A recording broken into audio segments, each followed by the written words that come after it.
Abra comigo você, queridos, em 1 Samuel 2.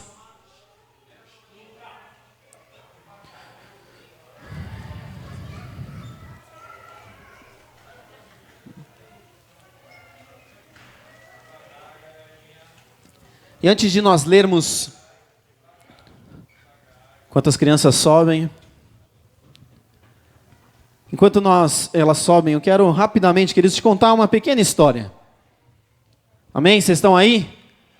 Aleluia. Eu vou pedir para os irmãos sentarem, não fiquem em pé, eu sou chato, eu preciso da sua atenção, eu sou carente.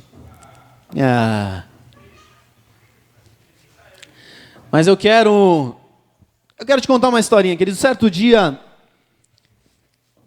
estavam dois diáconos na igreja. Calma, você vai... Não espera a história, irmão. Tinham dois diáconos na igreja conversando. E estavam ali naquela conversa, vai para lá, vem para cá, conversa disso, daquilo outro. E em certo momento eles começaram a apontar as características dos irmãos. Aí eles começaram a apontar para um e para outro. Pô, aquele ali é fofoqueiro, aquele ali quando fala cospe, aquele ali é chato, o pastor parece mestre, sabe assim? Nós somos assim muitas vezes. Vou falar daquelas pessoas. Tá, eu vou falar de mim, eu sou assim. Só na rocha. Em todas elas. Mas eles estavam ali conversando e falando disso o tempo inteiro, apontando isso e aquilo outro. Em determinado momento chegou uma irmãzinha, uma senhorinha na igreja. E a senhorinha, ela fala com todo mundo, é ou não é verdade? A senhorinha chegou e foi falar com os diáconos. Tudo bom? Paz do Senhor. E os diáconos, a paz, irmã, como é que a senhora está? Tudo bem, graças a Deus. E começaram a conversar. Em determinado momento, eles entraram no mesmo assunto de novo. E começaram, aquele irmão isso, aquele irmão aquilo. Aí em determinada hora, eles falaram, aquele irmão é fofoqueiro. O que você acha dele, senhora? A ela, puxa, ele protege tanto as pessoas. Aí eles já olharam assim, pensaram, né? Acho que não conhece, irmão. Aí olharam para outro, ou pensaram, apontaram para outro alguém, né? Não, e esse aqui e tal, ele é o tesoureiro da igreja, ele rouba dinheiro da igreja. E você, o que você acha? Ela, puxa, ele não deixa uma conta para trás. Ele paga todas as contas em dia. Aí papo vai, papo vem, fica nisso, e todo mundo que eles falavam, ela trazia alguma característica boa. Sem exceção. Até que eles chegaram, inclusive, no pastor, falaram do pastor. Aí eles cansaram, eles falaram, não, vamos pegar essa irmã agora. E o diabo, irmã? O diabo veio para roubar, para matar, para destruir, isso e aquilo, apontou um monte de coisa. A irmã falou, o diabo, né? Perseverante. Pensa num trem que não cansa. Que não para. Aí os irmãos jogaram as mãos pro alto assim e falaram, não dá, com essa mulher não dá. Deixa para lá. Qual que tem sido a minha e a sua postura, queridos? Eu quero falar com você um pouquinho hoje a respeito de ponto de vista. Como é que você tem enxergado? Como é que você tem olhado as coisas? E nós vamos ler aqui a passagem, 1 Samuel 2, do versículo 11. Não do 1, do 11. Mas eu quero só inserir você no contexto, no que se passa antes, no capítulo 1 e no começo do capítulo 2. Essa passagem toda, o livro de 1 Samuel conta a história, começa contando a história dos pais de Samuel. Quem sabe quem eram os pais de Samuel? Ana e Eucana. Mas Eucana era um homem, tá? Parece nome de mulher, mas é homem. Eucana era casado com Ana, além de Ana ele tinha uma outra esposa, que chamava-se Penina. Então ele tinha duas mulheres, casado com elas duas. Naquela época isso era permitido. Nos nossos dias isso não é lícito, amém? Tira essa ideia da cabeça, irmão. Mas quem eram essas pessoas? Eucana era o homem da família, naturalmente, aquele que trazia provisão sobre a sua casa. Mas Ana, em si, ela não engravidava. Já Penina tinha 5 filhos. E Ana era aquele tipo de mulher que tirava um sarro de Ana. Penina era aquele tipo de mulher que ficava tirando um sarro de Ana, ficava apontando para Ana: eu tenho filhos, você não tem. Seca, varrida, enxugada, entristecida, sabe, criam as coisas. E Ana sofria bullying na mão de Penina. Não tem essa palavra na Bíblia, mas nos nossos dias essa é a palavra, para citar o que ela sofria ali. E em determinado momento Ana resolve falar até com seu marido, e chorando, e o marido chega nela e fala para ela assim: puxa, Ana, eu não sou melhor para você do que 10 filhos? Isso é um absurdo, não é, queridos? É ou não é?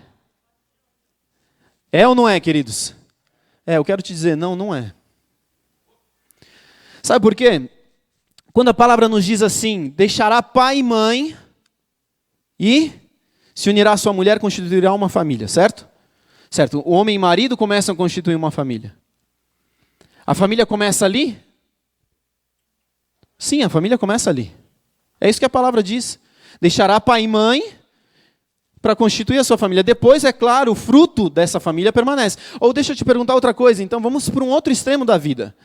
Quando eu e a Rebeca nos casamos, meu pai e minha mãe deixaram de ser família?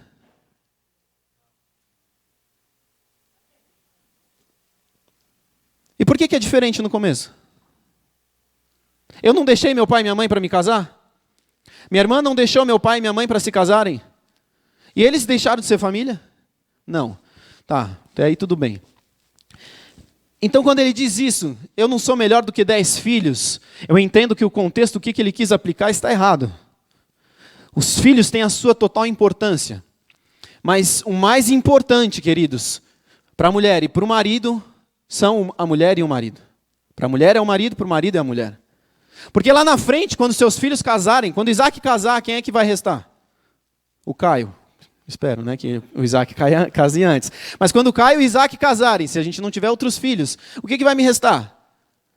A minha esposa. E não é restar como um resto, assim, aquela coisa ruim. Não, ela é minha esposa. Até o fim dos nossos dias nós estaremos juntos. Então nós precisamos entender, queridos, uma compreensão. Você não casou com seu filho. Ou você, homem, não casou com a sua filha. A sua mulher e o seu marido são um bem mais precioso que você tem nessa terra.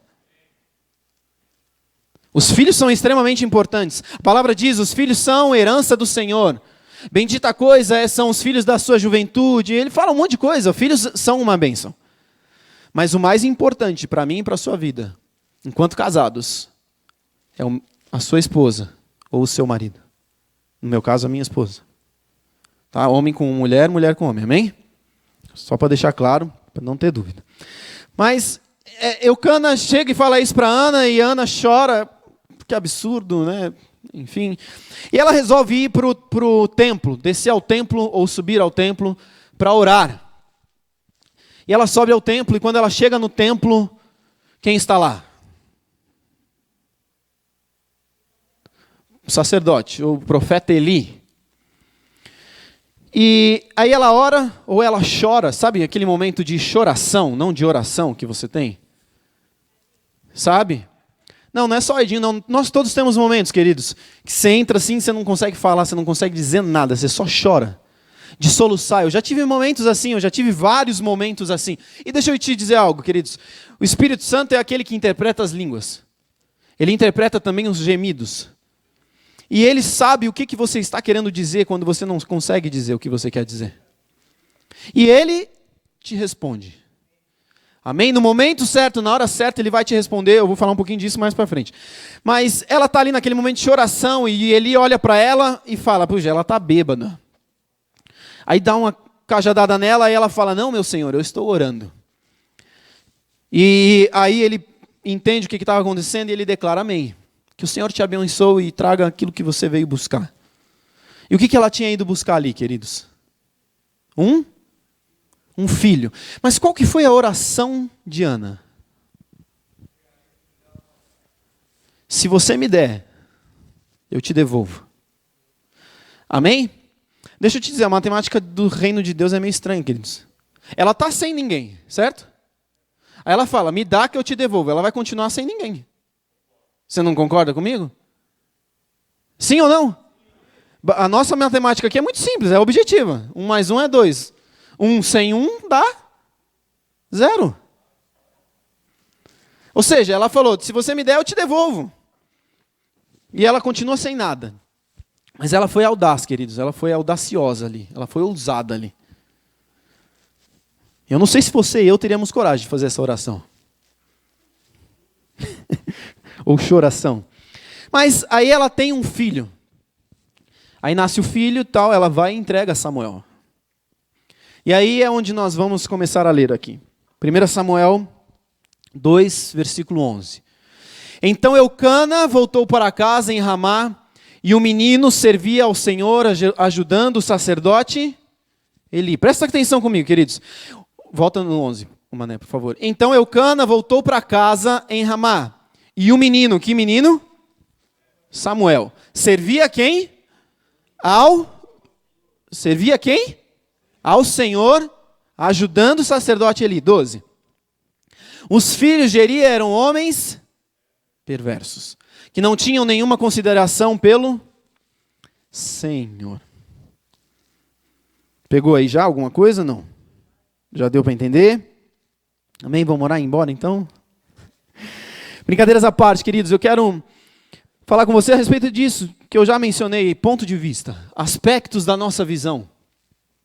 Sabe, a primeira coisa que me chamou extrema atenção aqui. Volta no 11, Mané, de novo. Então Eucana voltou para casa em Ramá. E o quem?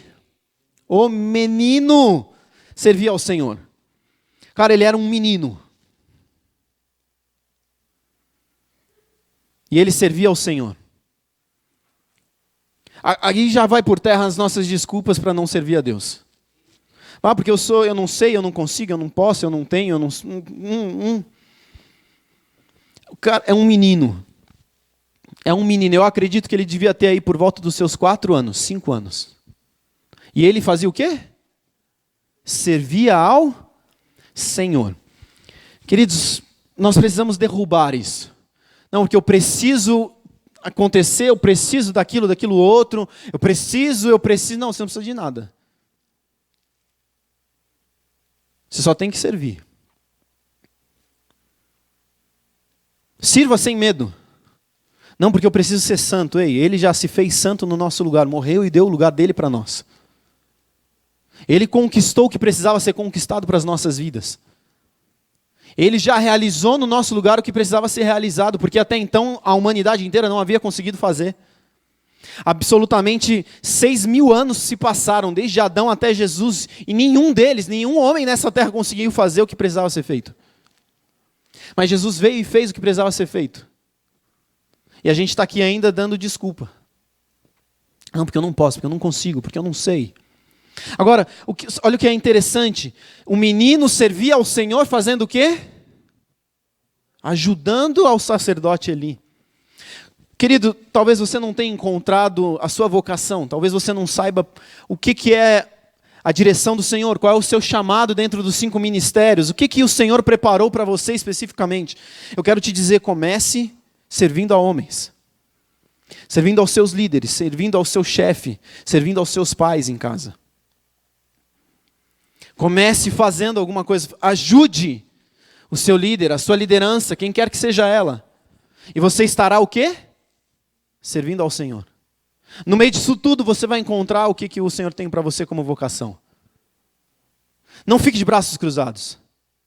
A palavra nos diz, ou ela nos faz entender que Deus não chama ninguém que está parado.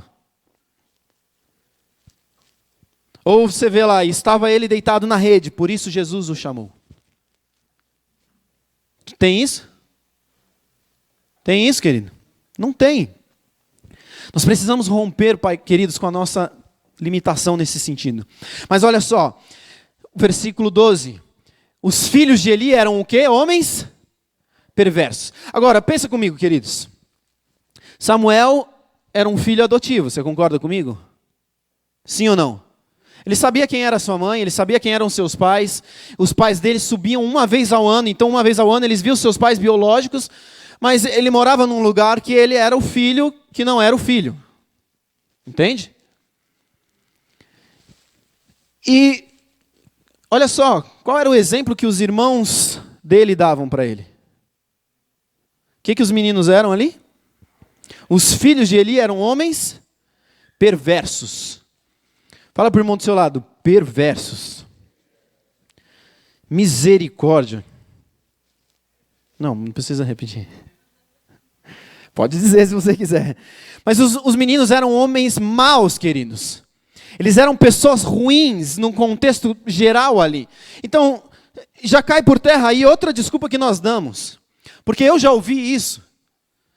E não hoje, não agora, também nos nossos dias, mas eu sirvo na obra, queridos, desde os meus 13 anos. Eu não tenho instrumentos. Deixa eu te dizer algo, queridos. A primeira vez, quando nós abrimos a igreja em Alphaville, o primeiro culto que nós fizemos, eu não tinha baqueta para trocar a bateria. Eu toquei com um garfo e uma faca. É verdade. E o culto aconteceu. Eu podia dar uma desculpa. Não estou com baqueta. Qual tem sido a sua desculpa? Sabe, nós olhamos para o lado, olha só, Samuel podia olhar para esses meninos e falar, eles são filho do sacerdote e não fazem, por que eu vou fazer? Por que eu vou servir? Por que eu vou realizar?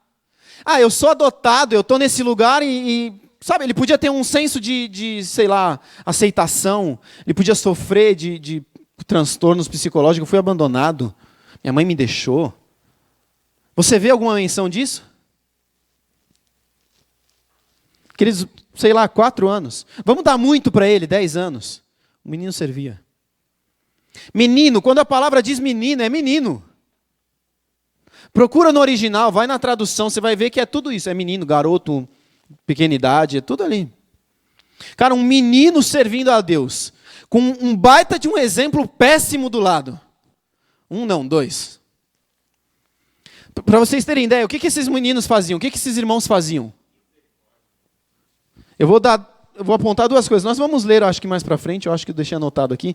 Mas, primeira coisa que eles faziam. Um deles, um de cada vez. A gente subia ao templo para ofertar, para fazer um sacrifício. A gente entrega ali o nosso bezerro, ou um boi, ou o que quer que seja, uma codorna.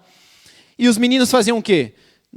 Naturalmente, o sacerdote pegava, sacrificava, tirava o sangue e fazia o quê? Em outras palavras, um churrasquinho. Ele colocava o animal ali para queimar. O que os 2 meninos faziam? Antes de começar a queimar, eles vinham com aquele garfinho de churrasco e espetava e tirava, guardava para eles comerem depois. Outra coisa que eles faziam, sabe as meninas bonitinhas da igreja? Eles pegaram todas. Chavecaram todas elas. Se não pegaram todas, tentaram. Misericórdia, Tiago, de onde você tirou isso? Da Bíblia, eu vou te mostrar depois. Se eu não anotei aqui, está aqui marcado no texto. Olha só o exemplo que esses meninos, entre aspas, eram para Samuel. Qual é a desculpa que nós estamos dando?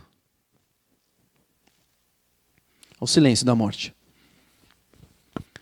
Primeira lição, queridos, que nós tiramos desse texto, sirva sem olhar a quem. Para de olhar para o seu irmão do lado. Olha o prisma. Não o carro, mas o prisma de visão. Para onde você tem olhado? Sabe, muda o seu foco. Cara, para de olhar para o irmão. Olha, ele não faz. Eu já vi isso acontecer, queridos. Num passado não tão distante, eu já vi diáconos falando assim, não, bota os meninos lá para trocar o galão de água. Eu sou diácono. Quase que eu falei incircunciso. O que significa diácono? Servo. Você quer fazer o quê? Você acha que você virou diácono agora, você virou vice-deus. Até Deus faz. E você não quer fazer. Mas eu não fiz nada não. Eu falei, daqui a faca, daqui o papel. Na época era lá na Araguaia. Eu falei, daqui que eu troco. Sabe que tipo de desculpa você tem dado? Eu recebi palavras sobre a minha vida, queridos, desde os meus 12, 13 anos. Mas sabe o que eu mais fiz nessa igreja? Nessa não, né? Na igreja de forma geral. Cara, tirei lixo de banheiro. Pensa no Bombril, 1001 utilidades. Multiuso, era eu. Cara, eu tirava lixo, eu limpava a pia, passava pano. Mexi em mesa de som, data show. Eu sou bom, querido. Não sei nada. Provavelmente eu sei menos que você. Mas sabe por que eu fazia? Em alguns momentos eu tinha intenção errada, mas eu fazia não porque os meus irmãos faziam ou não faziam, mas eu fazia porque Cristo fez por mim. E quando Ele fez por mim, Ele não olhou, será que o Tiago vai querer? Ele já sabia que várias vezes eu não ia querer. Mas Ele fez. Sabe, para de olhar para o irmão do seu lado, para de ter a perspectiva errada e olha para Cristo. Quando nós olhamos para Cristo, nós paramos de deixar de fazer as coisas porque, não, que isso? Que eu me entristeci. Nada disso impediu Samuel, querido. Absolutamente nada. E deixa eu te dizer, esses meninos, certamente eles tinham um título sobre eles. Que era o do quê? Quem era o líder da igreja ali? O pai deles, certo? No meu caso aqui, seria o meu pai, o pastor. E eu então era o quê? O filho do pastor. Eu pedi para ter esse título? Deixa eu te contar algo, querido. Tem um pastor dos nossos dias extremamente relevante. E ele foi filho de pastor e hoje é um pastor. Ele falou, o pior dos títulos, o pior dos encargos que nós recebemos é o de filho de pastor. Aí eu falei, se o cara está falando, ele tem propriedade, né, para falar. Sabe por quê, querido? Porque quando nós somos filhos de pastores, nós somos imaturos. Nós somos muitas vezes irresponsáveis. Eu era bocudo. Os diáconos vinham falar comigo, eu falava, eu sou filho do pastor. Todo mundo me chamava assim, vamos me aproveitar disso. Mas os meninos ali, eles são exatamente isso, o filho da liderança, o filho do pastor, do sacerdote, o que quer que seja. E nos nossos dias é assim, naquela época não era diferente. Nos meus dias de menino, o filho do pastor tem que dar exemplo. O filho do pastor tem que isso, tem que aquilo, ele tem que ser o melhor, ele tem que fazer bem, ele tem que tocar tudo, ele tem que tocar em todas as coisas. E sabe, onde eu me livrei disso, queridos, onde isso foi um alívio para mim? Quando eu entendi que antes de ser filho do pastor, eu era filho de Deus. E qual é a responsabilidade maior? Ser filho de um pastor ou ser filho de Deus? Aí eu falei, você é filho do pastor? Eu falei, você é filho de Deus. O que é pior agora? Pior entre aspas. Me entende? Isso foi um alívio para mim, queridos. Quando eu comecei a entender minha filiação em Deus, eu falei, estou gostando desse negócio. Você é filho do pastor? Eu sou filho de Deus igual você. O exemplo que eu preciso dar é o mesmo que você precisa dar. Filho de pastor, mestre, apóstolo, evangelista, arcanjo, vice-deus, Deus, é o mesmo testemunho. Você está me entendendo? Isso foi libertador para a minha vida, queridos.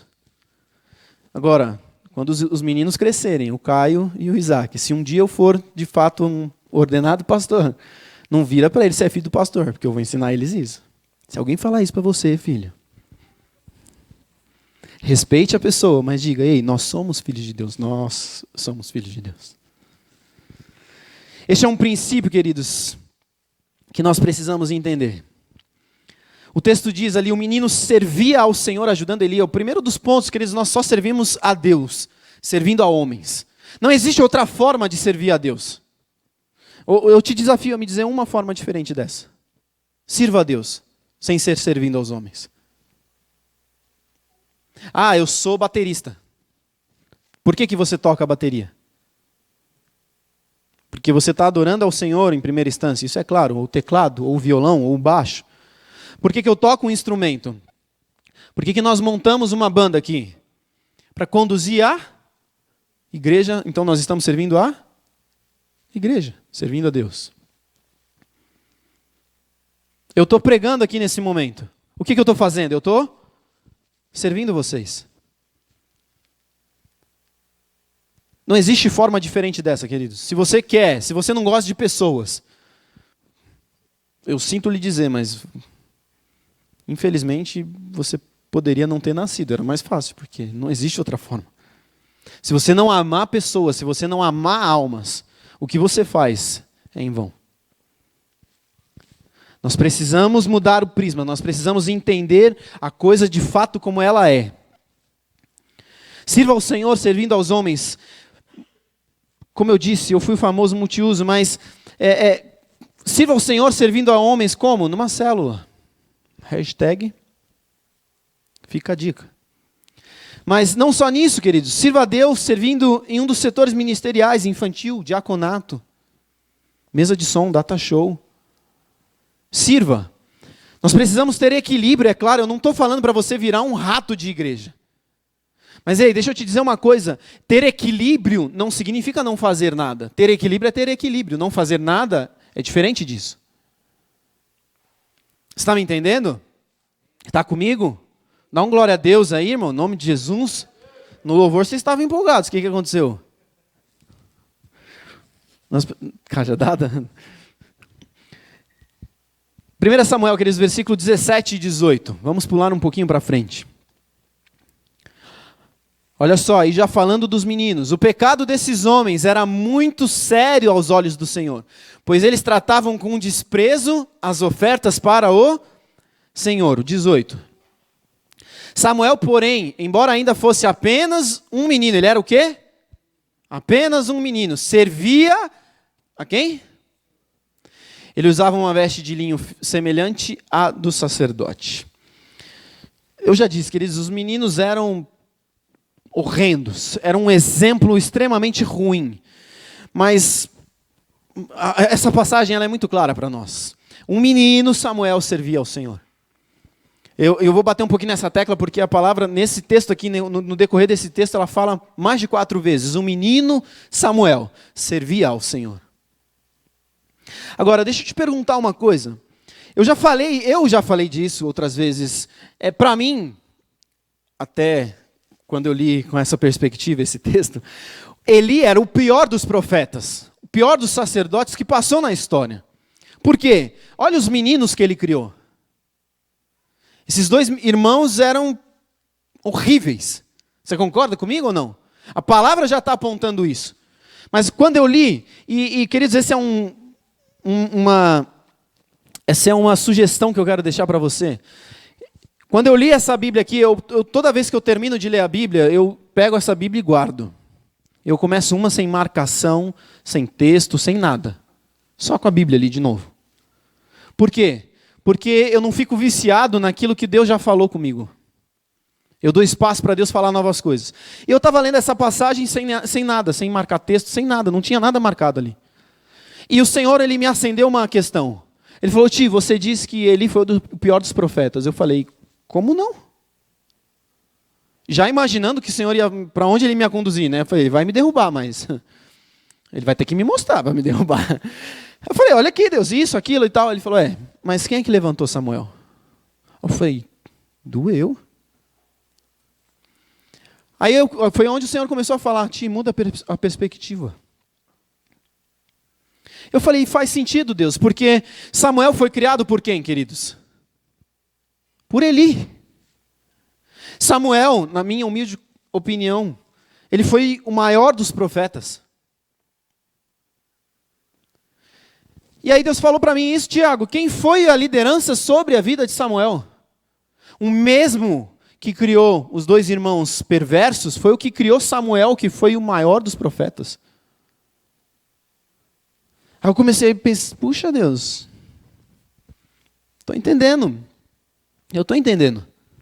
A questão não é aqueles que te lideram. É fato que se a sua liderança é uma liderança ruim, é uma liderança desequilibrada, é uma liderança possessiva, dominadora, abandona.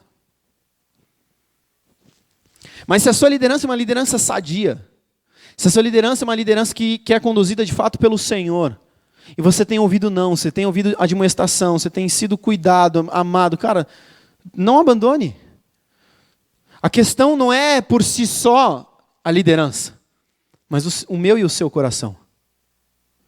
Sabe por quê? Olha só, ele criou Samuel, não de forma diferente do que criou os 2 meninos.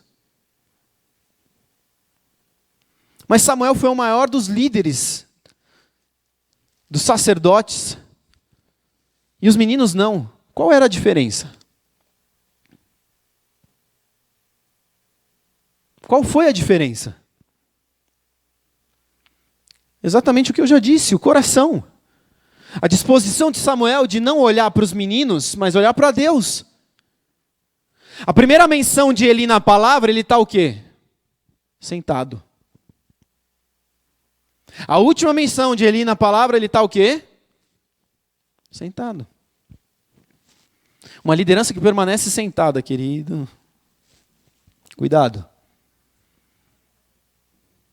Enxucadeira não dá, não. Mas ele admoestou, ele instruiu, ele conduziu os meninos de forma igual. Eu vou mostrar aqui mais para frente que ele chamou a atenção dos meninos. Mas os meninos não quiseram. Eles tinham um coração já perverso. Mas o coração de Samuel não. A visão de Samuel estava em Deus. Estava naquilo que Deus poderia, queria fazer. E deixa eu te dizer, queridos, nos nossos dias a gente recebe muitas palavras. É ou não é verdade? Quantos aqui já receberam uma palavra do Senhor? Se eu for contar, sei lá, umas 200. Samuel, a Bíblia não menciona nenhuma palavra que ele recebeu. Ele foi um milagre. Mas fora isso, ele não recebeu nenhuma palavra. Eu farei de ti um grande sacerdote. Não, ele não era nem da linhagem de sacerdotes. Já começa por aí. Para você ser sacerdote, naquela época, você precisava ser da linhagem. Tipo o sangue puro. Manja? Os outros não tinham sangue puro. Mas Samuel não estava preocupado com isso. Samuel olhava para Deus e falava, cara, eu quero o Senhor. A Bíblia menciona isso 4 vezes, cara. Samuel servia ao Senhor. Samuel servia ao Senhor. Ele estava preocupado com quem? Com o Senhor. Os meninos não fazem, o problema é deles. A minha parte eu vou fazer. Mas, queridos, olha só. Versículo 20 e 21. Emanuel, por favor. Antes de Eucana e sua esposa voltarem para casa, Eli os abençoava e dizia, que o Senhor lhes dê outros filhos, em lugar desse que foi dedicado ao Senhor. E o Senhor abençoou Ana, e ela engravidou e deu à luz 3 filhos e 2 filhas. Enquanto isso, Samuel crescia na presença do Senhor. Queridos, fala para o irmão do seu lado aí, Deus é bom. Vamos fazer uma matemática simples. Eu mencionei logo no começo, a gente não leu o texto. Quantos filhos Penina tinha? 5. Ana teve Samuel e depois teve o quê? Outros 5. Então no total ela teve 6 filhos. A Penina, ela chacotava, ela zoava, ela fazia bullying com Ana, porque ela tinha visão limitada.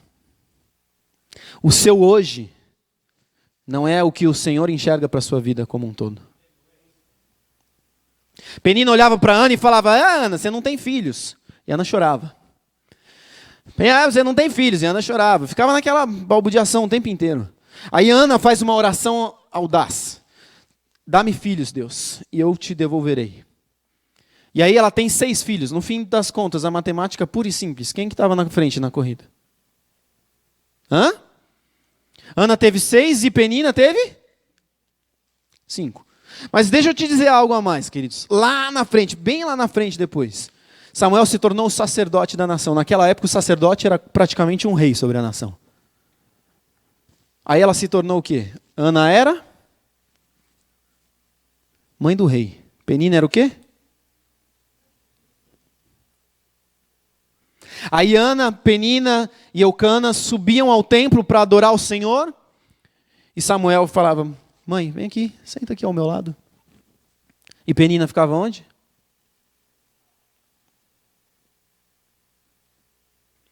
Qual é a sua perspectiva, queridos? O Senhor te leva muito além daquilo que você pensa, daquilo que você imagina. Olha o que ele fez com essa mulher. Porque ela fez uma oração, olhando para Deus. Ela não falou, me dá 6 filhos. Ela orou o quê? Me dê um filho e eu te devolverei. Simples assim, só isso. Você tem coragem de orar, queridos? Uma oração nesse princípio, nesse aspecto? Para os solteiros, me dá um namorado e eu te devolverei, Senhor.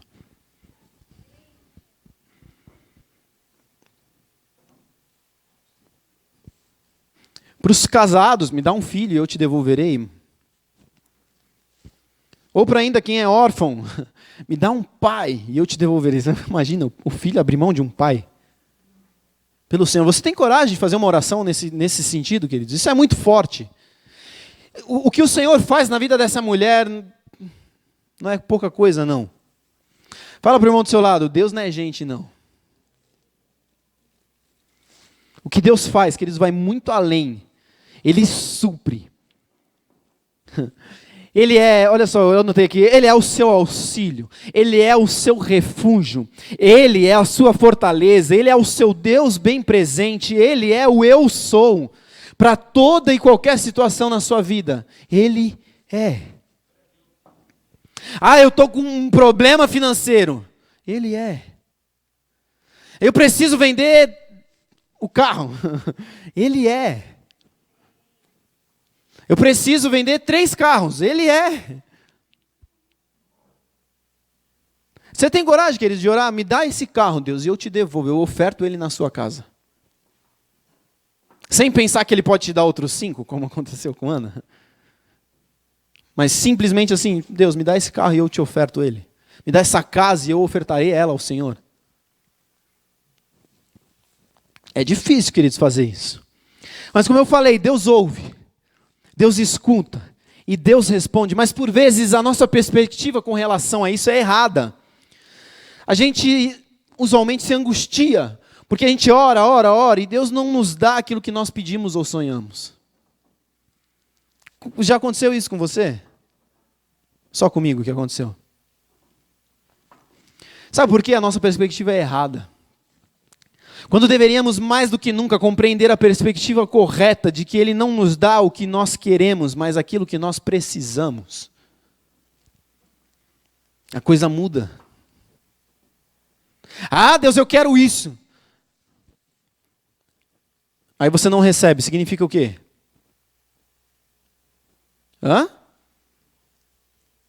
Que Deus não ouviu a sua oração? Não, significa que Ele ouviu, mas que Ele a desprezou. Não no sentido de, tipo, deu de ombros, não. Mas ele desprezou porque, é o mesmo que eu virasse para minha mãe quando criança, mãe, deixa eu comer pizza todos os dias. Entende? Faria bem para a minha saúde isso? Ela me ouviria? Ouviria, mas ela levaria em conta o meu pedido, a minha oração ali? Ela fala, mente, vai dormir que já deu hora, vai. No dia seguinte está lá o pratinho de comida, com repolho, com aqueles trem ruim que eu não como mais, graças a Deus. Minha mãe me entuchou de legumes, de verduras. Isso fez muito bem para a minha saúde. Hoje eu como bastante do que eu preciso às vezes. Eu não gosto de tudo que eu como. O peso fala por si, né? Mas, amém, vamos falar de outra coisa. Ana podia, queridos, olha só, Ana podia endeusar Samuel. Quando ela engravida e ela tem um filho, você concorda comigo? Ela podia endeusar esse filho. Ah, meu Deus, minha pérola, my precious. Quem lembra do filme? Ela podia dizer, meu precioso. Mas o que ela faz? Ela abre mão disso. Ela não endeusa o próprio filho. Agora, deixa eu te perguntar, aquilo que você tem recebido, você tem endeusado? Você tem priorizado isso acima do Senhor? Isso sabe o que é, queridos? São as ofertas que os filhos de Eli pegavam lá do ofertório. Eles honravam mais a picanha, a coxinha coxa mesmo, não a coxinha de frango que você pensou agora. Eles honravam mais isso do que o Senhor. Você tem honrado mais as coisas que o Senhor pode te dar ou o Senhor que te deu essas coisas? Qual tem sido o seu prisma? Qual tem sido a direção do seu olhar? Para onde você tem olhado, queridos? Ana podia endeusar o seu filho. E até então o seu único filho. E queridos, Quando Deus pede a Abraão, um filho dele, o que Deus diz para Abraão? Me sacrifica o seu filho. E ele enfatiza, o seu único filho. Eu não sei se isso mexe com você, comigo mexe. Eu estou para receber o Caio, a gente vai, daqui um mês deve nascer. Mas, cara, Deus falar com você, Ti, me dá o seu Isaac, o seu único filho. Cara, Deus falou isso para Abraão. Ana podia ter endeusado o seu único filho, mas ela não fez. Ela honra o Senhor, entregando a primícia do seu ventre. E o que acontece? Os celeiros dela se multiplicam. Como é que anda a questão das primícias na sua vida? Estou falando de finanças só não. De din, money. Estou falando de tudo. Absolutamente tudo. Como é que anda isso na sua vida, querido? Eu não vou nem entrar nesse contexto agora, mas pensa nesse sentido. Honra tem tudo a ver com isso. Vamos lá, 1 Samuel 22 agora, 2:22. Eli já estava muito idoso, mas ele sabia que seus filhos faziam ao povo de Israel. Ele sabia o quê? Vocês estão aí, cutuca o irmão do seu lado, fala aí, acorda, responde o Tiago, senão ele vai ficar enchendo o saco. O que ele sabia, queridos? O que os filhos dele faziam. E que eles seduziam olha aí, as moças, que serviam junto à entrada da tenda do encontro. Ou seja, outras sacerdotisas. Por isso lhes disse, ouvi de todo o povo o mal que vocês praticam. Por que continuam a agir assim? Parem com isso, meus filhos. O que ele fez aqui? Chamou a atenção dos meninos, sim ou não? Parem de fazer isso, meus filhos. Não são bons os comentários que eu escuto entre o povo do Senhor. Se alguém peca contra outra pessoa, Deus poderá intervir em favor do culpado. Mas presta atenção nisso, mas se alguém peca contra o Senhor, quem poderá interceder? Contudo, os filhos de Eli não deram atenção ao seu pai, pois o Senhor já havia decidido o quê? Matá-los. Antes de tudo, queridos, olha só o texto, volta uma, para mim, ou dois, ou três, no 22. Ele já estava muito idoso, mas ele sabia. Fala para o irmão do seu lado, ele sabia. Agora, como é que ele sabia? Porque quando a gente é criança, você não faz as coisas erradas na frente do pai, é ou não é verdade? Sim ou não? Se a gente fazia na frente do pai, a gente era muito tolo. Mas eles não faziam na frente dos pais. Mas como é que ele sabia então? O texto vai nos apontar. Por isso lhes disse, ouvi de todo o povo de Israel o mal que vocês praticavam. De todo o povo, de muitas pessoas. Agora, deixa eu te perguntar. Se alguém chega para você e fala qualquer coisa, você considera aquilo como verdade? Sim ou não? Depende. Depende de quê? De quem fala. Em outras palavras, depende se eu confio nessa pessoa. Eli, queridos, tinha pessoas de confiança, às quais ele dava ouvidos. Falando inclusive dos filhos dele. Você que é pai e mãe, a nossa tendência com nossos filhos é o quê? Protegê-los. É ou não é verdade? O menino chega da escola com o olho roxo. Você fala o quê? Quem foi o incircunciso, filho de Belial, jumenta de Balaão, que deu um soco em você? É ou não é verdade? Sim ou não, queridos? Aí você descobre que quem começou a brincadeira foi o seu filho. Aí a perspectiva muda, não muda? Ele tinha pessoas de confiança. Você tem pessoas de confiança? Você tem pessoas que podem chegar diante de você e falar, ei, isso aqui, cara, tá dando ruim. Você tem pessoas que têm essa liberdade com você? Eu já falei aqui do Fred, queridos. Eu sento com ele, ele me dá às vezes umas coronhadazinhas assim, bem de leve. Bem tranquilo, bem... Falou, pastor, mal cheguei aqui. Ele, pegou? Não pensei em nada disso, mas se pegou, filhão. Fala, amém, fala mesmo. Sem dó. Você tem pessoas nesse sentido, queridos, que podem chegar em você e falar, cara, isso não tá legal. Sabe, eu já tive pessoas que chegaram em mim, aquilo que eu pensava que era o meu melhor, as pessoas chegavam e falaram, a intenção do seu coração com isso não é boa. Aí o que eu pensei?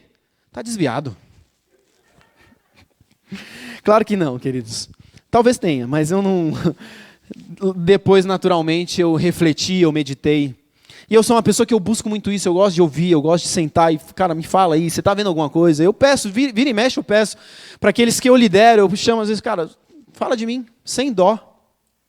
Sem medo, às vezes as pessoas até olham assim para mim, não, tá tudo bem, Ti. Falo, não tá, tem alguma coisa, irmão. Você não gosta do meu sorriso, da minha careca, tem alguma coisa que você não gosta, fala, sem medo. Eu não gosto do jeito que você anda. Tudo bem, aí eu não tenho muito o que fazer. Mas você tem pessoas, querido, que você leve em conta o que é dito? Eu quero que você mude de fato a sua perspectiva, queridos. Parar de andar sozinho, parar de caminhar segundo o que você entende o que é o melhor. Ei, não tem a ver com o que eu acho que é o melhor. Nós não estamos aqui por causa de mim. Se você vier aqui por causa de mim, querido, deixa eu dizer, você está mal, está bem mal. Está muito mal. Não tem a ver comigo. Ele sabia, porque ele dava ouvidos. Não são bons os comentários que eu escuto. Ele corrige os seus filhos, queridos. Mas sabe, olha só, o versículo 25, isso mesmo. Ali está muito grande, eu não estou conseguindo achar. Mas se alguém peca contra o Senhor, como poderá interceder? Contudo, os filhos de Eli não deram atenção ao seu pai. Você tem dado atenção, queridos? Você confia nessas pessoas, mas aquilo que as pessoas te dizem, você dá atenção? Você dá valor? Porque o que me remete a esse versículo aqui, me remete a um outro versículo, Provérbios 9, versículo 8, diz assim, não se dê o trabalho de repreender o zombador, pois ele o odiará. Repreenda, porém, o sábio e ele o amará. O que ele está dizendo aqui? Repreender o tolo é em vão. Porque o tolo ignora o que você disse para ele e ainda te odeia.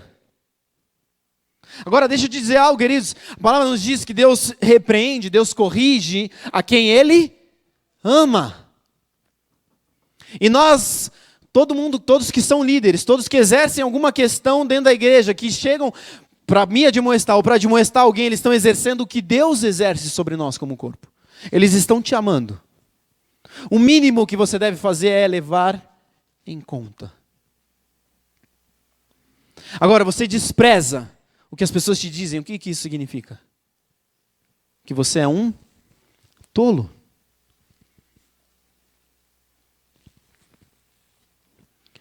Ele também, queridos, como eu disse, ele criou os filhos, mas ele também criou o maior dos profetas, Samuel.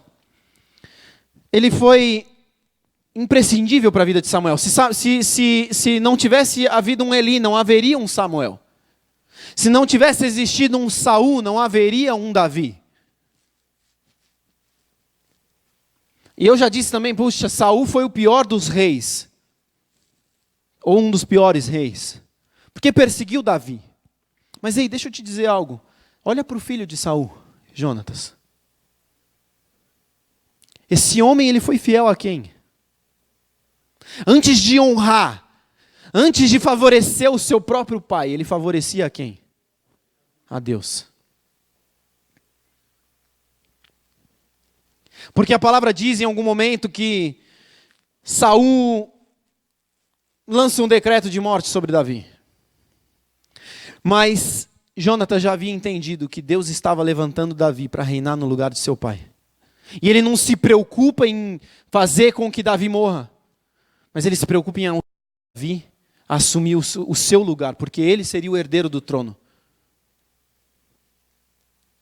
Que tipo de pessoas nós temos sido? De que forma nós temos olhado para as coisas que nos cercam? Para os líderes que estão à nossa volta, que estão acima de nós? Para onde que nós temos voltado o nosso olhar, queridos? Sabe, olhando para os filhos de Eli, me vem uma passagem na mente. Aquela passagem, Mateus 24, 12. O amor de muitos esfriará. E nós olhamos para essa passagem com temor.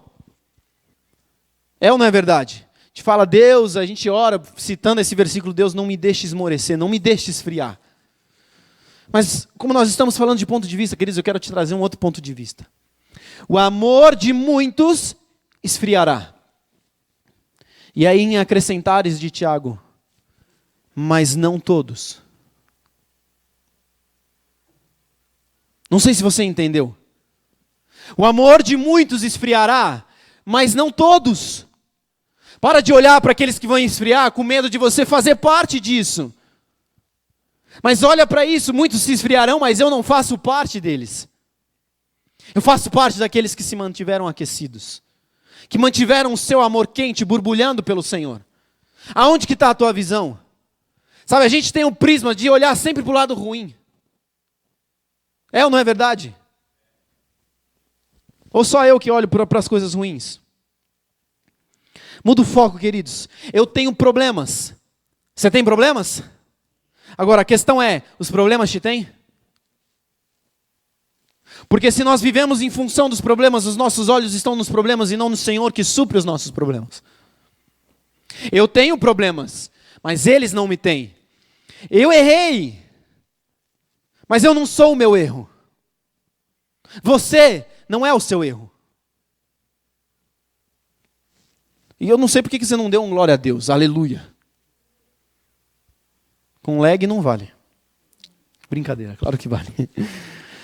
Sabe, eu perdoo o irmão, sabe aquele irmão que te lascou? Esse que vem na sua mente aí. Sabe, esse aí. Sabe por que eu não perdoo ele? Porque eu estou olhando para ele. Mas se eu olhar para Cristo, eu falo, já perdoei, Deus. O meu prisma está errado. A palavra não nos diz, ei, perdoa porque te pediram perdão. E ainda tem muitas, já ouvi isso, queridos, nossa, me dá uma raiva. Não me pediu perdão, só pediu desculpa aí. Eu já ouvi isso, não, desculpa você pede quando você pisa no pé de alguém, assim, na rua, você esbarrou, desculpa aí. Eu na rua, perdão, eu já peço logo perdão, você vai saber, não, o cara tá armado com faca, alguma coisa, o que é? Já sabe. Mas, sabe, cara, para de dar desculpas. Cara, eu perdoo o meu irmão porque eu não olho para ele, mas para Cristo. Se nós temos o nosso olhar voltado para Cristo, nós estamos com o foco certo, nós falamos, puxa, Deus me perdoou, eu era digno de perdão? Não, eu era filho de pastor, eu era ruim, eu era chato, eu falava, eu sou filho do pastor. E eu corria. Tacava chiclete no cabelo das meninas, queridos. Eu lembro uma vez que me viram fazendo isso. Aí o chiclete grudou no cabelo da menina. A menina tinha um cabelo grande. Aí fizeram o quê? Ô filho do pastor, vem aqui. Aí pegou um gelinho lá e falou, você vai ficar esfregando até sair. Falei, pensa. Falei, puxa, mas eu tinha uma aula inteira para zoar. Eu vou ter que ficar aqui tirando o chiclete da cabeça da menina. Aí fiquei. Mas o mais legal não foi essa vez. O mais legal foi a vez que eu disse assim, eu sou filho do pastor. A hora que eu olhei para o lado, quem estava lá? O pastor. Aí, o dito cujo virou assim, filhão, papai te ama. Mas hoje você vai ser disciplinado como filho de pastor. Eu falei, deu ruim. Não foi diferente das outras vezes. Mas essa frase mexeu comigo, queridos. Hoje você vai ser disciplinado como filho de pastor. Eu falei, maluco. Eu não tinha nem começado o culto, querido. Sabe o que é isso? Uma criança ficar 3 horas na igreja assim. Eu vou ser disciplinado igual filho de pastor. Eu vou ser disciplinado igual filho de pastor. Eu vou ser disciplinado. Cara, veio todos os versículos. Veio tudo. 70 vezes 7, Pai, me perdoa. Eu não vou fazer de novo, uma vírgula.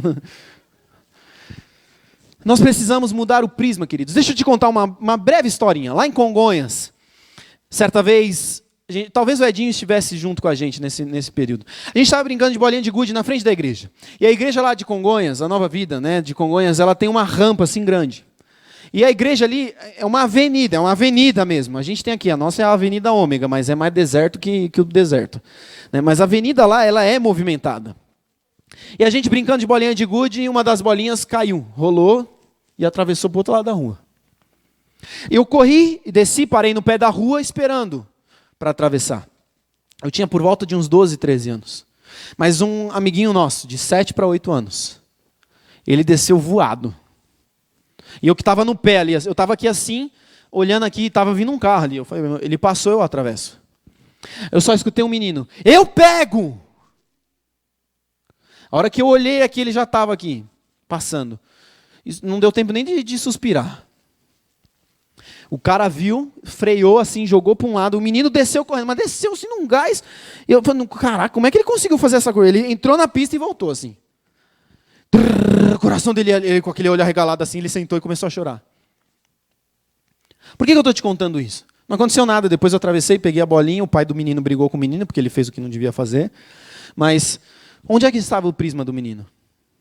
Onde é que estava a visão do menino? Qual era a minha visão? Eu queria pegar a bolinha, a mesma bolinha. Mas porque eu tinha uma visão melhor do todo, eu sabia o que fazer. O menino já não. Você tem consultado o Senhor? Qual é a visão melhor? A do Senhor ou a nossa? Você tem consultado aquele que entende melhor as coisas ou você faz o que você quer? Quando você quer, da maneira que você quer? Como é que está as nossas vidas nesse sentido, queridos? Ele estava focado na questão errada. Pensa comigo, Adão e Eva, eles olharam para as únicas duas árvores que eles não podiam tocar. Ou não podiam comer, eles podiam até tocar. Eu acho que isso sou eu. Eu ia lá, catava o fruto e tacava na Eva. Não come, desgramada. Vamos brincar. Mas eles olharam o quê? Em vez de eles olharem, cara, pensa nos nossos dias, a quantidade de árvores, de coisas que tem. E eles podiam tocar em tudo. Eles podiam comer, desfrutar de tudo. Mas eles focaram na única coisa que eles não podiam fazer. Aonde estava a visão deles? A Trindade, queridos, olha para o homem e fala, deu ruim. Adão caiu, a Eva também, não tem o que fazer. O que eles fazem? Eles continuam olhando para o homem? Eles continuam amando o homem. Mas eles falam, os homens não terão condição de fazer nada. Nós precisamos resolver essa questão. Eles tiram o olhar dos homens e voltam para eles mesmos. Está me entendendo? Eles voltam o olhar para si mesmos e falam, e aí, como é que a gente vai resolver? Aí eles debatem, conversam e tal, beleza, isso aí, fechou, então vamos lá. É assim. Muda de foco, queridos. O trânsito é horrível. É ou não é verdade? Táxi é caro, é ou não é verdade? Aí você fica só com essa visão. Para muitos isso é um limitante. Para outros isso foi um inspirador. E aí surgiu o Uber. Para uns, você olhava, puxa, eu quero assistir um filme, mas a locadora é longe. E depois de alugar ainda tem que rebobinar a fita. E ir lá devolver. No meu caso era fita de videogame, eu alugava na sexta porque durava o final de semana inteiro. Mas na segunda, maldita segunda, eu tinha que devolver. E aí, para nós isso era um limitante. Você ainda tinha que pagar lá uma inscrição, ser sócio, qualquer coisa. Para nós, você falava, puxa, isso é difícil, mas amém, vamos lá. Eu quero assistir um filme agora. Aí você não está de banho tomado. Você pode até falar, eu só vou pegar só um chicletinho, tirar um mau hálito. Eu vou lá, pego a fita e venho embora. Mas você vai ter que sair de casa, pegar o carro, ir até a locadora, alugar o filme, voltar, assistir, rebobinar e devolver. Aí a gente fica, não, deixa quieto, não quero. Para nós, limitando. Para alguém, Netflix. Muda o prisma, querido. Muda a forma como você enxerga as coisas. aquilo que é problema pode ser uma criação que vai te trazer retornos incríveis. A questão é como você olha. De que maneira você tem olhado. Vamos lá, 1 Samuel 2, 29. Então, porque você despreza os meus sacrifícios e ofertas, porque honra seus filhos mais do que a mim. Isso é o Senhor falando para Eli, queridos. Pois você e eles engordaram com as melhores partes das ofertas de meu povo de Israel. Cara, honra, ofertas, sacrifícios, primícias, tem tudo a ver com o Senhor. Tá, continuemos no texto ali, o versículo 30. Portanto, assim declara o Senhor, o Deus de Israel. Prometi. Quem prometeu? Deus. Prometi que membros da sua família, da tribo de Levi, sempre seriam meus sacerdotes. Sempre significa o quê? Sempre. Seriam meus sacerdotes. Agora, porém, declara o Senhor, isso não acontecerá. Honrarei aqueles que me honrarem e desprezarei aqueles que me desprezarem. Pula por 35, mané. Então levantarei um sacerdote, o quê? Fiel, que me servirá e fará tudo o que desejo. Estabelecerei a família dele, eles serão sacerdotes diante do meu ungido para sempre.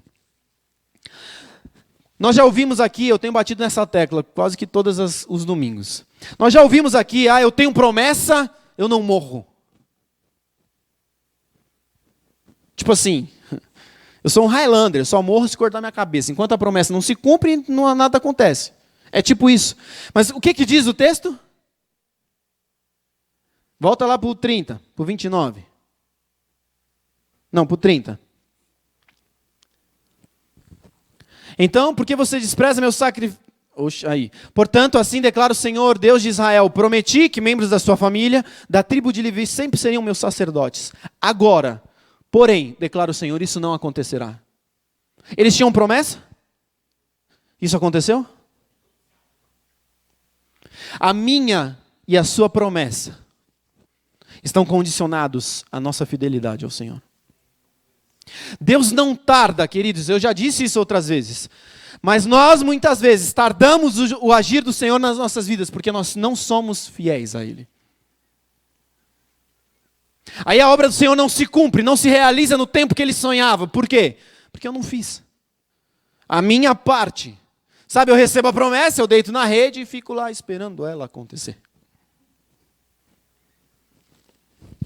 Você quer usar a rede que eles usam para pescar, não para deitar. Pode descansar de vez em quando, mas deitado eternamente em berço esplêndido, não. Vocês estão comigo? Toda a promessa de Deus, queridos, como eu disse, está condicionada à fidelidade dos homens. Deus não tarda, mas por vezes nós tardamos o agir de Deus pela nossa infidelidade. Tudo isso, querido, acontece. Tudo o que aconteceu ali, essa história de Samuel, essa história dos irmãos dele, os filhos de Eli, a história de Eli, tudo isso acontece. Olha só, capítulo 3, Emanuel, versículo 1. Tudo isso acontece. Deus fala para Eli, você vai ser retirado, isso não vai acontecer, papapá. E olha o que acontece com o menino. Enquanto isso, o menino Samuel servia ao Senhor, ajudando Eli. Sabe, Samuel viveu ali uma situação, um pandemônio. Você concorda comigo? Cara, Deus vai tirar Eli. Os filhos dele não vão permanecer sendo juízes, sendo sacerdotes. Quem é que vai assumir isso? Deus não havia falado nada ainda com Samuel a respeito do que ele faria, do que ele seria. Ele é um menino. Certamente ele ouviu o que estava acontecendo, ele sabia do que estava acontecendo. E o que ele faz? Continua servindo ao Senhor. Cara, de novo eu vou falar as nossas desculpas. Do que adianta? Nós temos muitas desculpas, mas pouco empenho.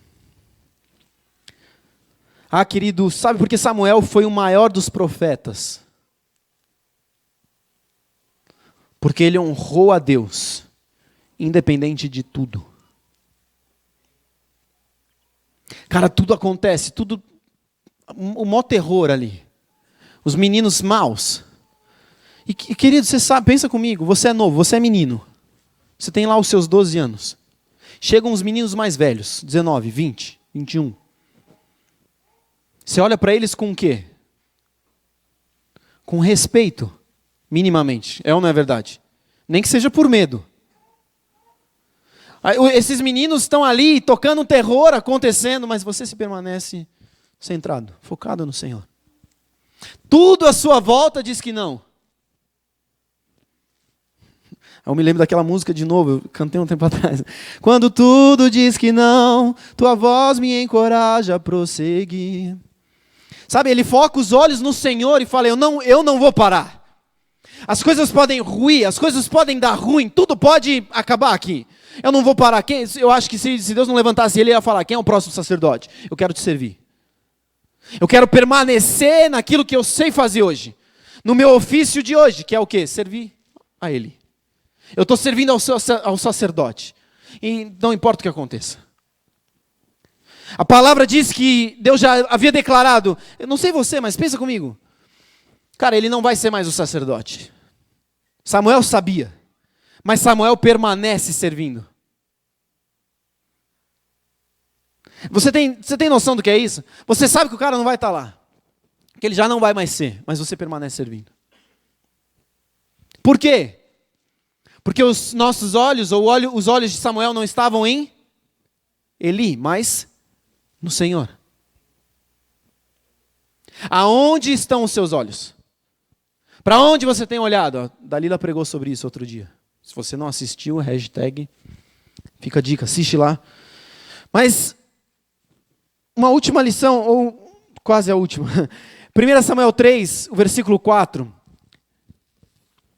Olha só, presta atenção comigo, rapidinho. O 4, mané, corre aí, ó. O 4, o 6, o 7 e o 10, tá? 4, de repente o Senhor fez o quê? Chamou, primeira vez, chamou Samuel. Versículo 6. Então o Senhor o chamou novamente. Quantas vezes? 2. Versículo 7. Samuel ainda não conhecia o Senhor porque não havia recebido a mensagem dele. Então deve ser o 8. O Senhor o chamou pela terceira vez. E versículo 10. Então o Senhor veio e o chamou. Queridos, quantas vezes o Senhor chamou Samuel? 4. O Senhor é paciente com você. Nós, muitas vezes, olhamos para nós mesmos e nós mesmos passamos a rasteira em nós mesmos. Não nos outros, mas eu em mim mesmo. Por quê? Porque a gente acha que Deus cansou da gente. Ah, quantas vezes a gente não viu isso? Ah, eu tentei, eu não consegui. Eu tentei 1, 2, 30, 60 vezes e não consegui. Quantas vezes Deus chamou Samuel? 4. Deixa eu te dizer, queridos, Deus está falando. Deus não está calado. Nós podemos não discernir, mas Ele está falando. E mais, Ele é paciente. Oi? Quem já não andou na rua e não ouviu o seu nome sendo chamado em algum lugar?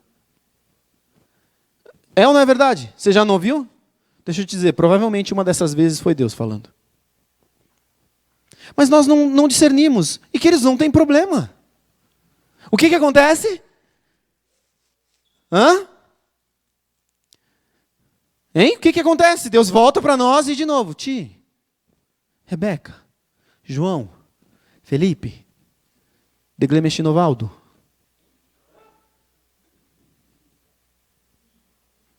Sabe, Deus continua te chamando. Ele continua querendo te atrair, Ele continua te desejando. Por quê? O propósito do Senhor é você. Ele ama a sua vida, Ele quer a sua vida. Não para Ele tomar conta, não para Ele controlar e dominar, mas porque Ele tem o melhor para você. Ele se entregou, Ele se deu, Ele se doou, Ele se ofertou, Ele ofertou o seu próprio filho. Ele empenhou tempo. Sabe, cara, para de ser impaciente consigo mesmo. Eu já falei disso também. A gente peca e a gente fala, puxa Deus, 1.302.000 vezes eu cometi esse pecado. Acho que não dá. E do outro lado, Deus está lá.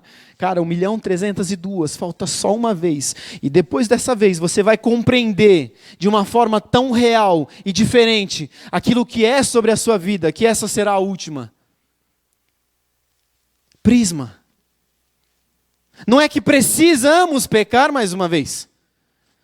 Sabe, não é que assim Deus está torcendo, peca mais uma vez. Não, não é isso. A questão é que Deus olha e Ele sabe que em determinado momento, em determinada situação, uma chave vai virar na nossa mente. Aí a gente começa a olhar diferente. Aí a gente abandona o pecado. Por quê? Porque o nosso prisma não está mais no pecado, mas no Senhor. Sabe, vá, dê mais um passo, caminhe mais uma milha, consigo mesmo. Eu não estou falando nem pelo seu próximo. Consigo mesmo, caminhe mais uma milha, vá um pouquinho mais. Não se entrega, não abre mão, não dê, não, cansei. Em nome de Jesus, querido. E versículo 19, eu quero chamar o pessoal do louvor. Já. Termina de fazer, não tem problema. 1 Samuel, versículo 3. 1 Samuel 3, versículo 19. À medida que Samuel crescia, o Senhor, o quê? Estava com ele. Todas, o quê? As suas palavras se cumpriam. Samuel poderia ter olhado para o povo. Poderia ter olhado para as circunstâncias ao seu redor. Ele poderia ter olhado para o exemplo negativo dos meninos. Ele poderia ter olhado para a mãe dele e criado uma cisma consigo mesmo. Eu fui rejeitado pela minha mãe. Ele poderia ter utilizado de inúmeras desculpas. Mas não. Ele tinha um prisma em Deus. Deus estava com ele e todas, não uma. Não duas, queridos. Eu não sei se você entendeu, mas todas as palavras dele se cumpriam. Sabe, esse cara é aquele cara que Saul, lá na frente, Saul sai atrás dos bezerros de seu pai, porque estavam perdidos. Ele vai atrás, por 3 dias ele busca isso e não acha. Aí o servo que está com ele fala para ele, vamos até um profeta, aqui próximo tem um profeta que eu acredito que pode nos auxiliar. Ele chega diante do profeta, o que o profeta diz? Se fosse nos nossos dias, checa tá lá, mamamaçô. As ovelhas estão bem? Tá tudo em ordem? Fique em paz, os seus pais já não estão preocupados com elas, mas agora com vocês. Pensa, eu não sei você, querido. Mas eu tomaria um susto. Ou com a minha performance aqui. Mas, sabe, imagina um cara chegar diante de você. Você chega aqui tranquilo na igreja. Aí o Marco Rosa, que é profeta. E você está assim assado, com isso, com aquilo, né? Tá. Fica de boa aí, vai mais devagar. Sabe o que isso fala, queridos? Isso é muito impactante. Todas as palavras de Samuel se cumpriam. A palavra diz ali, à medida que Samuel o quê? Crescia. Ele era um menino em crescimento, imaturo, infantil, não tinha conhecimento de muitas coisas, não sabia muitas outras coisas. O exemplo que ele tinha era péssimo. Mas porque ele honrava o Senhor, cada uma das suas palavras se cumpria. O Senhor estava com ele, menino, crescendo. Ele profetizava e a coisa acontecia. Sabe, o Senhor estava com ele. O prisma dele era Deus. A forma, queridos, como nós vemos as coisas, determina aquilo que nós viveremos. Mateus 6:22 diz assim: se os seus olhos são como uma lâmpada que ilumina todo o corpo, quando os olhos são bons, todo o corpo se enche de luz. Agora, se nós trouxermos para a nossa realidade de igreja, eu sou um corpo, nós fazemos parte de um corpo, certo? Se os meus olhos forem maus, se parte do meu corpo for ruim, todo o resto do meu corpo é mau. Como é que estão os seus olhos? Sabe, a gente olha para tudo de forma muito limitada, muito ruim. Eu quero chamar o pessoal da ceia, o Lucas e o Mastigaires. Mas a gente tem sempre um prisma muito ruim.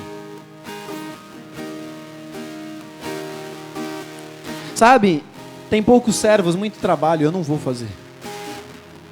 Não. Tem poucos servos, tem muito trabalho, tem mais espaço para eu fazer. Muda a sua visão, queridos. Tem poucas pessoas, algo está errado. Não. Tem poucas pessoas, a probabilidade de eu chegar em Deus é maior. A concorrência está menor. Sabe, tem pessoas que brincam, eu oro de madrugada, porque de madrugada tem menos gente acordada. Sabe, cria bons olhos, tem um bom olhar. Enquanto eu pregava, alguém saiu, a mensagem está ruim.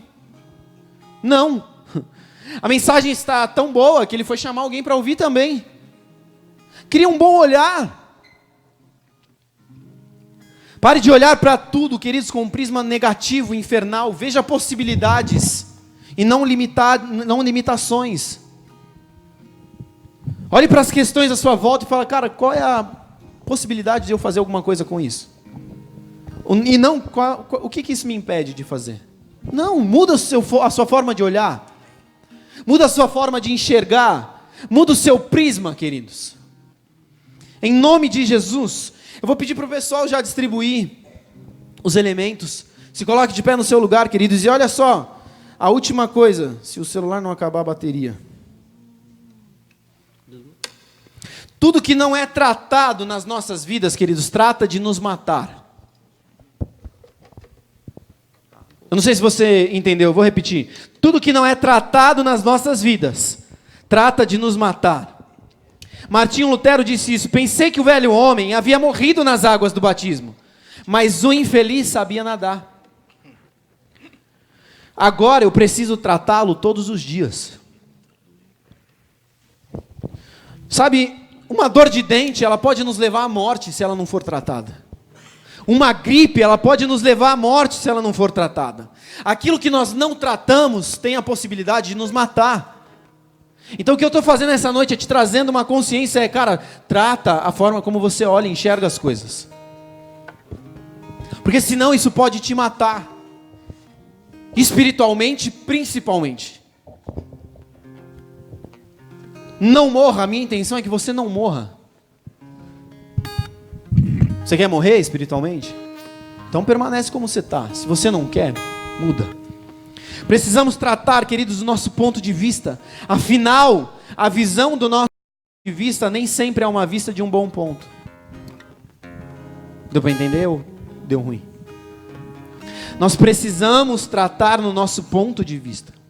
Afinal, a visão do nosso ponto de vista nem sempre é uma vista de um bom ponto. Nem sempre a forma como nós enxergamos, como nós interpretamos é a melhor das visões. Nós precisamos mudar a nossa forma de enxergar, de olhar.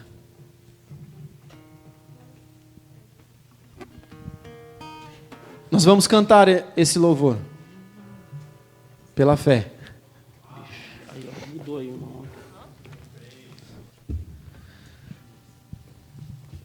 Em nome de Jesus, queridos, eu quero que você realmente se coloque diante de Deus. Deus, eu preciso mudar a minha forma de enxergar, de olhar as coisas. Da mesma forma que Eli foi talvez o pior dos pais, um dos piores profetas, um dos piores líderes para os seus filhos, ele foi a melhor liderança possível para Samuel. Não é à toa que quando Davi luta contra Golias, Samuel pergunta a ele: quem é o seu pai? Sabe por quê? Quem conduz um filho ao triunfo é o seu pai. A palavra nos diz: instrui a criança no caminho que ela deve andar e ela nunca se desviará dele. Então os benefícios, a honra, muitas vezes, daquilo que eu mesmo estou fazendo hoje, realizando hoje, primeiro de Deus, segundo dos meus pais. Você consegue me entender? Você está me entendendo?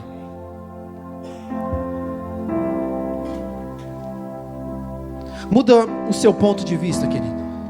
Muda o lugar de onde você tem olhado para as coisas, a forma como você tem olhado para as coisas. Faça uma oração no seu lugar, se coloque diante do Senhor agora no seu lugar. E se apresente a Ele naquilo que você entende que você precisa mudar. E nós vamos cantar. E depois nós cearemos. Em nome de Jesus. Sabe, queridos, essa noite é uma noite de mudança de mente. Metanoia. Você precisa mudar a sua concepção a respeito disso. Nós precisamos mudar o prisma. E olha só, a desculpa que você dá é uma desculpa para não receber. Porque a palavra de Deus nos diz: melhor coisa é dar do que receber. Agora, aquele que quer ser o primeiro, sirva a todos.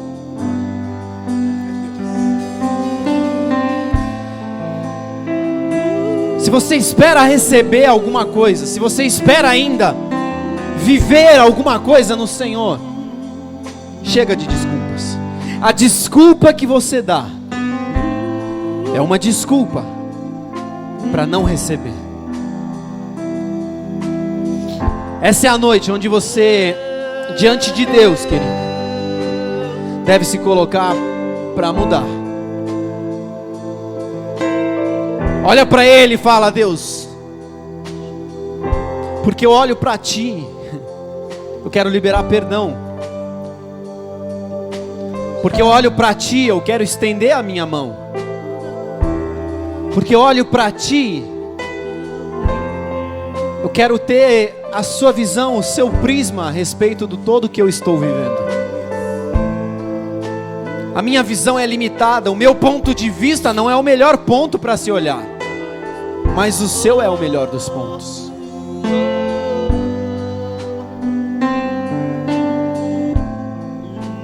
E nessa noite, queridos, é noite de ceia.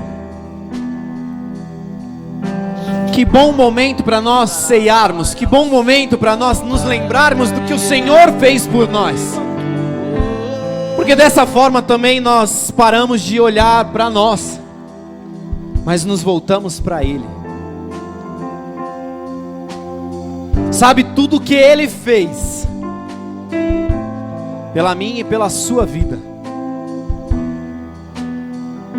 deve ser um impulsionador, uma catapulta para te fazer mudar de visão, mudar de direção, mudar a direção para onde você olha.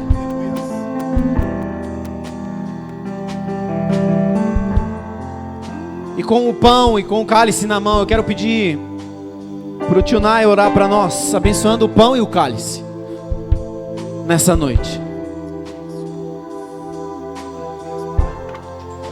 Senhor Deus amado, quero te agradecer, Pai, por esse momento tão especial, Senhor Deus. Esses elementos aqui da ceia, Pai, que representam, Senhor, aquilo tudo que o Senhor se entregou por nós. Senhor, que o Senhor nos abençoou, que o Senhor nos curou, o Senhor nos sarou, o Senhor nos transformou, Senhor, pelo Teu amor, Pai. O Senhor entregou o Teu Filho, o único Filho, para morrer por nós na cruz, Pai, em prova de amor. Senhor, que de hoje em diante consigamos ver isso com os olhos espirituais, Pai. Que os nossos olhos da carne, eles se fechem totalmente, Senhor Deus, para que possamos ver com os olhos espirituais, Pai, e possamos ver na Tua visão, Senhor, aquilo tudo que o Senhor tem preparado para nós, Pai. Que possamos cada dia mais diminuirmos para que o Senhor cresça, Senhor, em nossas vidas e os Seus frutos sejam realidade, Senhor, na nossa vida. Então consagremos esses alimentos, Senhor, esses elementos da ceia para Ti, Senhor Deus, para que possamos viver o bom, perfeito e agradável, Senhor Deus, em nome de Jesus. Amém. Aleluia, querido. Tome do seu pão, coma ele, e na sequência do seu cálice também.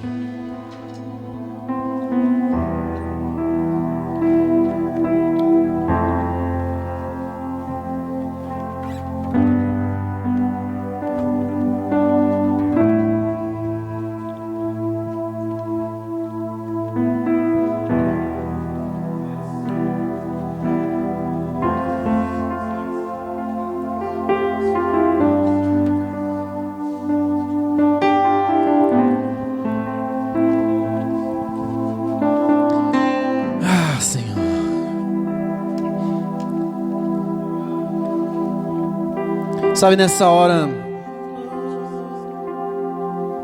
além de sermos gratos ao Senhor pelo perdão que Ele liberou sobre nós, pela reconciliação que Ele estabeleceu conosco,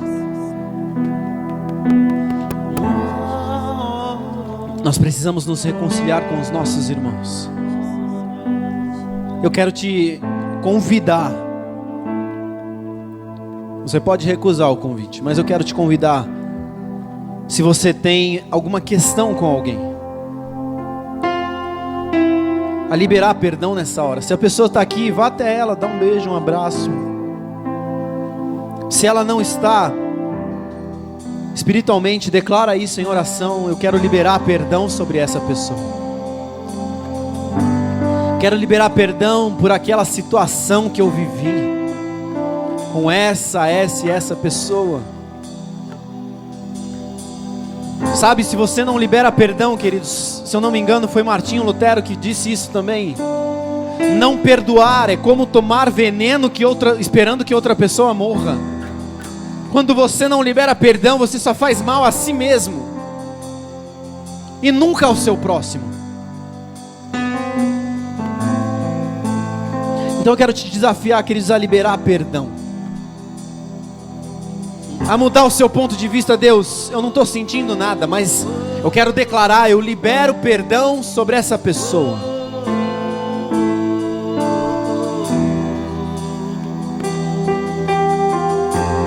A única coisa que você precisa fazer é decidir.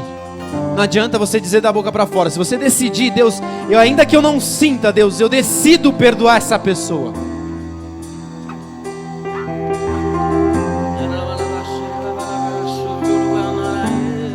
Libere perdão, queridos. Essas pessoas que estão vindo à sua mente são elas mesmas. Ah, Ti, mas eu já disse isso lá atrás, eu já perdoei. Se isso está vindo à sua mente é porque existem coisas ainda.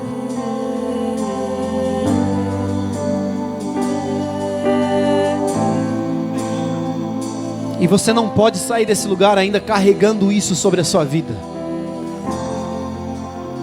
Libere perdão. Um perdão que é liberado te liberta de um peso que você carrega, querido. Pai, nós somos gratos a Ti. Como eu disse, nós queremos liberar perdão, Pai. Existem questões, situações que eu mesmo vivi. Eu quero declarar, Pai, eu libero perdão em nome de Jesus. Que isso não seja mais um peso, um fardo para mim, nem tão pouco para essa pessoa ou para essas pessoas. Mas eu quero liberar isso tudo, Deus. Nessa noite nós somos gratos a Ti, Deus, pelo Seu favor, pelo sangue de Cristo derramado no Calvário, que nos reestabeleceu em Ti, Deus. Nós somos gratos. E porque somos gratos, nós queremos liberar perdão, exercer aquilo que o Senhor nos ensinou a fazer.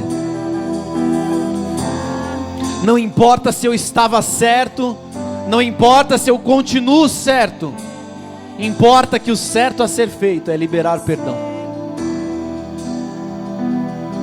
Nós Te exaltamos, Senhor. Nós glorificamos o Teu santo nome, porque o Senhor é digno de honra, de glória, de louvor, Pai, da nossa sujeição, do nosso amor, do nosso quebrantamento, da nossa entrega, da nossa mudança de visão. O Senhor é digno. Nós Te entregamos, Pai, os nossos dias, as nossas vidas, as questões que precisam ser tratadas, Pai, em experiências essa semana. Você estará vivendo coisas essa semana e você se lembrará, na realidade o Senhor trará à sua mente, à sua memória, a explanação dessa mensagem para que você mude o seu ponto.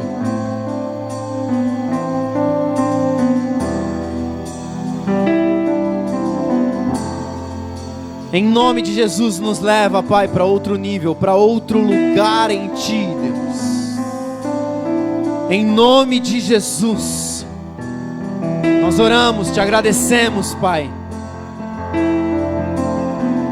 Obrigado, Deus. Obrigado, Jesus. Obrigado. E se você crê, queridos, dê um glória a Deus, um amém, aplauda ao Senhor em nome de Jesus. Em nome de Jesus.